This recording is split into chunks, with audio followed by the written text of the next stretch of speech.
Nos vamos a ir a información de la política del gobierno ingresado, un proyecto de ley al Congreso que busca endurecer las sanciones para el delito de cohecho y soborno, un tema que en un principio no tuvo los consensos necesarios porque a juicio de un sector político el proyecto o esas iniciativas no establecían la suficiente dureza para castigar a quienes cometieran ese tipo de irregularidades. Vamos a conversar con la diputada por Antofagasta, Catalina Pérez, de Revolución Democrática. Diputada, gracias por venir aquí al estudio. ¿Cómo está usted? Muy bien, muchas gracias por la invitación. Les comentaba yo a los televidentes que el gobierno ha ingresado este nuevo tipo penal que de alguna manera lo que hace es no necesariamente pedir como prueba una contraprestación para que alguien sea eventualmente acusado del delito de cohecho. ¿Cómo ven ustedes esa iniciativa, considerando que en el pasado se no estaba incorporado, no estaba incluido? Sí, nosotros agradecemos que el gobierno haya planteado esta propuesta, que por lo demás es una propuesta que nosotros presentamos hace 2 sesiones pasadas en la comisión mixta.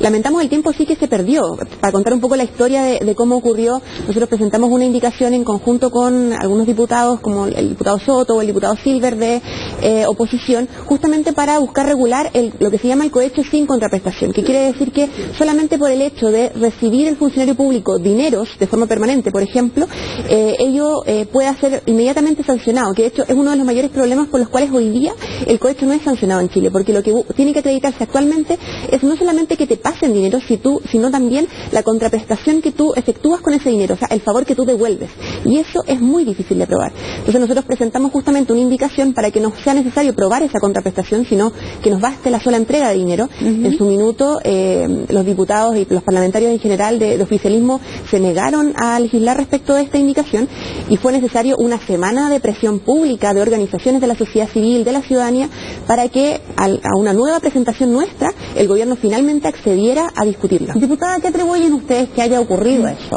Sobre todo atendiendo que hemos sido testigos de casos como Penta, de SQM, en fin, donde justamente ese tipo de figuras penales han estado presentes. ¿A qué atribuyen que desde un principio eso no haya estado incorporado y que haya tenido que ser puesto después en la discusión? La verdad es de difícil comprensión. El gobierno ha señalado que es una reforma que ellos ya tenían considerada para el nuevo Código Penal, que afectaría casos que actualmente están en tramitación. Sin embargo, todas esas, digamos, prevenciones que el Ejecutivo presentó fueron una a una descartadas, incluso por académicos que forman parte de la discusión. A mí la verdad no sé por qué tuvimos que darnos una vuelta tan larga y fue necesaria tanta presión para que el Ejecutivo accediera a discutir este tema y de hecho ahora lo presentara como una indicación propia. En realidad quizás esto en términos políticos pueda representar mayores dificultades. Esto implicaría, por ejemplo, que el ex subsecretario Pablo Wagner hubiese podido ser, por ejemplo, procesado, formalizado y condenado, ojalá, por delitos como cohecho, porque justamente el problema ahí era acreditar la contraprestación. Entonces, lamentablemente, yo creo que quizás ese es el mayor flanco que se le abre al gobierno con esta nueva indicación. Desde el punto de vista legal, ¿le parece usted más disuasivo que los castigos, las sanciones, bueno, vienen en el proyecto establecidos, pero tengan que ver más como tener que compensar de una manera muy fuerte, por ejemplo, con una multa altísima el delito de cohecho, o es más disuasivo si este tipo de delitos tiene la pena de prisión efectiva y que se vaya preso a alguien que eventualmente lo comete?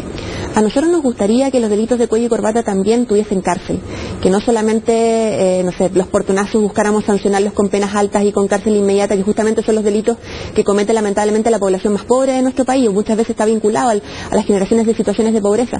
En cambio, los delitos de cuello y corbata, aquellos cometidos por las grandes familias de nuestro país, no son sancionados con cárcel, normalmente son sancionados con multas. Entonces nosotros creemos que hay que generar medidas en ambos sentidos. Ojalá aumentar las multas, como lo venimos haciendo hasta ahora, aumentar también las inhabilidades para que funcionarios públicos no puedan volver a ingresar a la administración del Estado, y aumentar también las penas para que estemos por fin hablando de cárcel efectiva para quienes lo cometen. ¿Qué impresión tienen respecto del hecho de que los funcionarios públicos se vean sancionados con una mayor dureza? Voy a leer parte del artículo para no equivocarme. Esta propuesta incluye la figura del cohecho agravado en el caso de empleados públicos que se desempeñan en cargos de elección popular, de exclusiva confianza del presidente, o bien todos aquellos elegidos por la dirección, por la alta dirección pública. ¿Les parece bien esa salvedad? ¿Por qué no haber hecho un estándar alto para todos? Nosotros dimos la pelea por el estándar alto para todos y lo perdimos. Nosotros planteamos, por ejemplo, las inhabilidades absolutas perpetuas para que cualquier funcionario público que cometa delitos vinculados a cohecho no pueda volver a la administración del Estado. Lamentablemente eso no se accedió de parte, sobre todo del oficialismo, algunos también diputados de la nueva mayoría. Y ahora el gobierno presenta esta propuesta respecto de establecer una sanción especial para altas autoridades. Nosotros estamos de acuerdo con la sanción especial para alta autoridad, yo creo que es uno de los caminos. Esto un poco de menos los mandos medios, digamos, qué pasa con un director de obras municipales, por ejemplo. Entonces, más bien lo que nos gustaría es que, más allá de hacer un listado de autoridades, lo que tengamos son criterios. Y los criterios tengan que ver, por ejemplo, con qué capacidad de decisión en la distribución de las arcas fiscales tiene ese funcionario. Más allá de si es una alta autoridad o un mando medio o un mando bajo incluso, porque, no sé, por ejemplo, para alterar una licitación pública no es necesario ser un mando alto elegido por alta dirección pública, basta con ser un director jurídico, por ejemplo, de una corporación. Entonces creemos que en realidad más que establecer un criterio, o sea, una definición taxativa, tiene que haber un criterio y eso es lo que vamos a defender de hecho en la próxima sesión. La iniciativa que presenta el gobierno también establece otra figura, que es la cooperación eficaz, que tiene que ver con que una persona efectivamente pueda entregar información veraz, comprobable, con hechos verídicos y precisos, es decir, cuando hay una cooperación, tal cual dice su concepto eficaz, pueda rebajar por ejemplo, hasta en 2 grados la pena, hasta en 2 grados. Eso de alguna manera no podría anular o dejar sin efecto probablemente toda la dureza que se intenta aplicar en el resto de la normativa que se quiere discutir.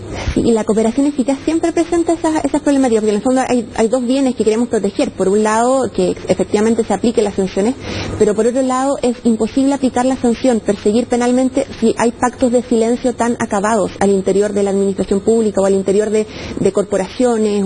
Esto también se establece mucho en materia de libre competencia, por ejemplo, la delación compensada. Sí. O en este caso la cooperación eficaz.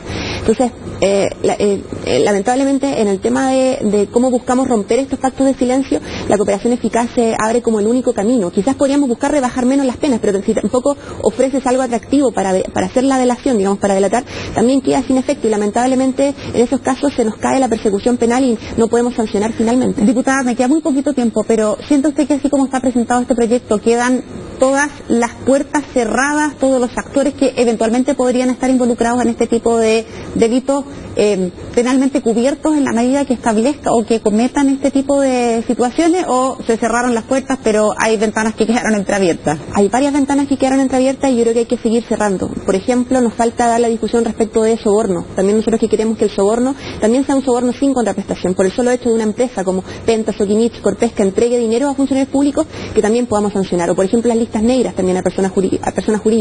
Si una persona jurídica, si una empresa comete un delito de soborno, bueno, que no pueda volver a contratar con el Estado. Y esas son algunas de las peleas que todavía nos falta por dar, que esperamos la comisión mixta no se dé una vuelta tan larga, el Ejecutivo no se dé una vuelta tan larga para acceder a esto y que ojalá podamos tener éxito más expedito en las cosas que estamos proponiendo. Diputada Pérez, muchísimas gracias por haber venido esta mañana aquí a CNN a conversar. Que tenga un buen día. Muchas gracias, un buen día también para ti.